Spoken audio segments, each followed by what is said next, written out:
Making sense of singular indefinite pronouns.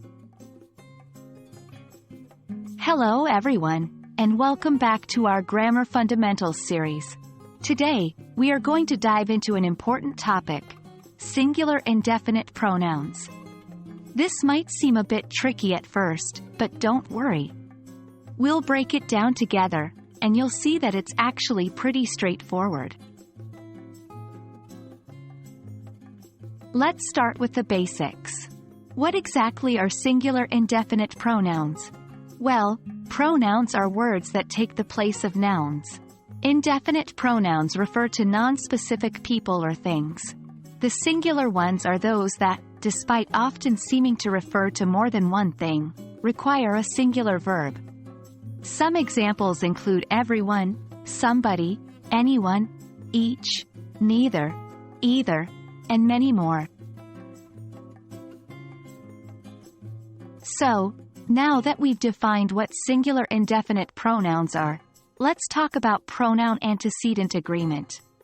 In English, our pronouns need to agree with their antecedents in number. The antecedent is simply the noun that the pronoun refers to. So, when the antecedent is a singular indefinite pronoun, we need to make sure to use singular verbs and pronouns to refer to it. Here's an example. Everybody is here, aren't they? Even though everybody sounds like a lot of people, it's still considered a singular indefinite pronoun. So we use is, not are. Despite the rule being fairly straightforward, there are a few scenarios that can get tricky. For instance, sentences like, each of the students has their own book, may seem odd because has is singular and their is plural. But this is actually correct.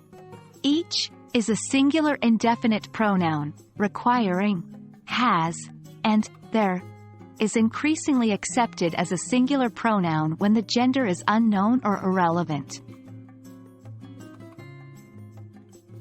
We hope this video has helped you understand how to use singular indefinite pronouns and ensure pronoun-antecedent agreement in your writing and speaking.